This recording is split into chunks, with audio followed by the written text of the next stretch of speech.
Hello again, everyone. Edwin Learnard back once again. In this YouTube astrological segment, I'm going to be talking about people that have a Gemini Sun and Gemini Moon in their natal chart, and I'm going to elaborate and expound on that. I'm talking about people that have the combination of a Gemini Sun and Gemini Moon.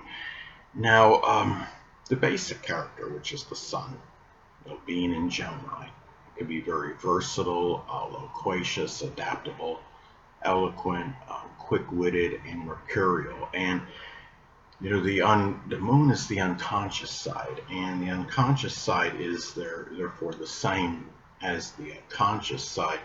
Um, there can be qualities that are expressed, unconsciously are expressed consciously as well, and this may make the person more aware and cognizant of what their unconscious side is, especially if you have, say, if you have the Gemini Sun making a conjunction to the Gemini Moon in your natal chart, because that could shine the light, so to speak, on your emotional needs, your unconscious side. And this could be this could be a person that may bring those the quick-witted communicative qualities, which is Gemini, and something that could be Gemini related, which could be data or satellite communications, dexterity, things that require manual dexterity, such as auto or refrigeration mechanics. It could be reporting, working as a journalist, or even some, the sport, say, that's connected, I would say, with Gemini, one that requires quick responses and reactions, such as, badminton or table tennis as some examples. And the Sun, in astrology, is about our basic ones. And Gemini Sun, wants to assimilate and disseminate information. Gemini may never get enough information, and the Gemini Moon, needs the same. Then, emotional, and Gemini Moon is about emotional versatility. I have my moon in Gemini, so I would know something about this. Gemini moon people, may have manifold feelings, but they're generally, not, protracted or sustained. And the true self, which is on the Sun, and in this case, the Sun being in Gemini, can be very witty, mobile, multifaceted, can be superficial, even vicarious. And the inner self, which in this case is the moon being in Gemini, can be the same. And the thing about this is the Sun in astrology, is our drive and motivation. So this person may be driven and motivated, which is the Sun, to just simply do manifold Gemini things.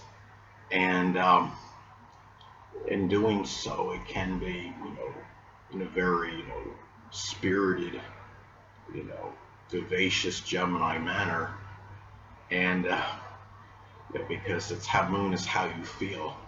So you may feel like when you're doing, variety, these Gemini Sun variety of actions, you may do it feeling more vivacious, feeling more excited about it. Again, the moon is connected with our feelings and how we feel about things. And keep in mind, the Gemini moon can feel one way about something one minute, and then feel another way the next. This combination naturally is can be very vacillating, very mercurial and fickle. To say the absolute least, the Gemini moon by itself, that combination can be restless, because the moon is connected with restlessness, and Gemini, I think it's safe to say, is unequivocally the most restless sign of the zodiac. And people that have this combination, I would say, may have some, difficulty, in sleeping in some cases, unless there's some modifications in the chart, contraindicators.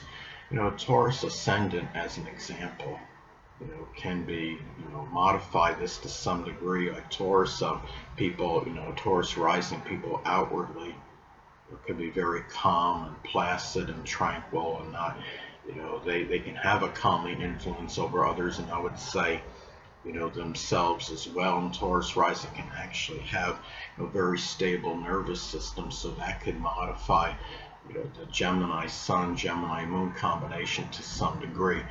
Now, the thing about this is keep in mind that the Sun is about our actions, and Moon is connected with our reactions and responses. So, the actions, in this case, can be very quick and animated, vivacious, which is Gemini, and the actions of the Sun, and the reactions, which is the Moon, can be the same, can be done with a lot of, an excited manner.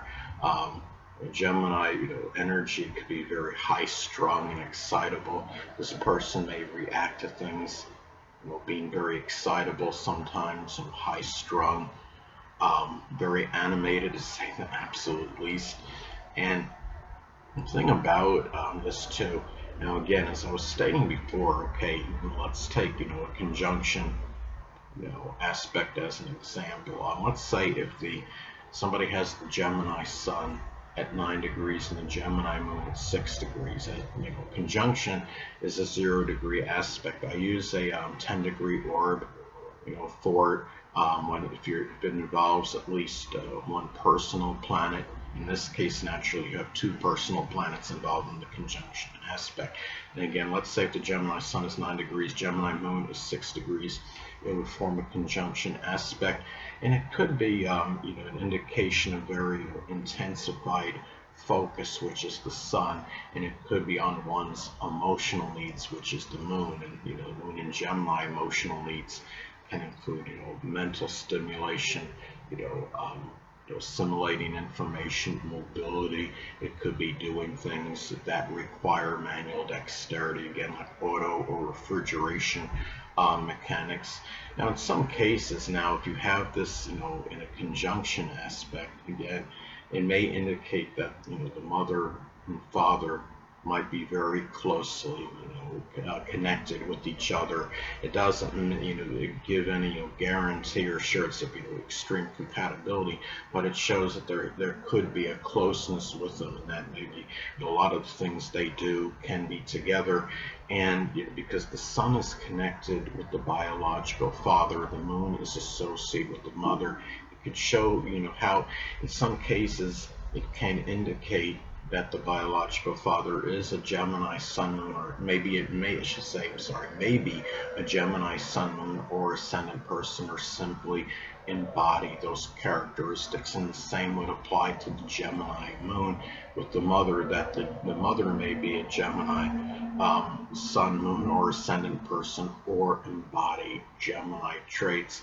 Again, I have my Moon in Gemini. My mother was not a Gemini Sun Moon or ascendant, but in my perception of her, she embodied those characteristics. She was somebody I saw, as very loquacious, very mercurial, changeable, fickle, person, that might even be contradictory, and that's really somebody that got excited, very easily. Now, she had a Cancer ascendant, which is similar, because a Cancer ascendant can project very changeable temperamental qualities outwardly. But the point I'm making is it can reflect, the Moon sign can reflect the perception of your mother. And in the Sun, Gemini Sun, in this case, it might be the Sun can reflect your perception of your biological father as well. So, and this is just combination, again, that can really emphasize communication and variety, to say the absolute least. And again, if you have, you look for, it's very personable, but combination. But you also look in the chart for contraindicators. Let's say you have a preponderance of planets on the bottom half of the chart, or you have like Saturn in the 12th house. The person may be more introverted, than the typical Gemini Sun, Gemini Moon combination. Or if somebody has a feminine ascendant, say the ascendant is in a water or earth sign, the person can come across as more private, more to themselves. A Scorpio ascendant can modify this tremendously, I would say, as an example, because Scorpio rising can be very, quiet. Their outer demeanor can be very quiet and very secretive and private. So anyway, that'll conclude this YouTube astrological segment. Until next time, Edwin Learnard saying stay well.